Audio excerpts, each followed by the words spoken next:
બાપુ બાપુ દયા કરો બાપુ બાપુ ખેતીને પાણી નહીં મળે તો ખેતી સુકાઈ જશે બાપુ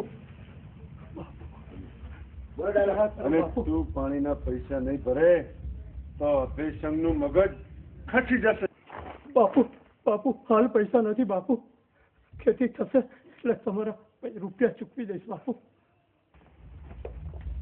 જયસિંહ આને સમજાવ કે આ અભયસંગના ઇતિહાસમાં વાર જોવાનો કોઈ શબ્દ નથી. તને એકવાર બાપુએ કહ્યું ને સમજાવતું નથી. ચાલ નીકળ અહીંથી. બાપુ બાપુ મુझ ગરીબ પર દયા કરો. દયા તો આ દુનિયામાંથી ખોવાઈ ગઈ છે અને આ અભયસિંહનું આંગળું જ ભૂલી ગઈ છે.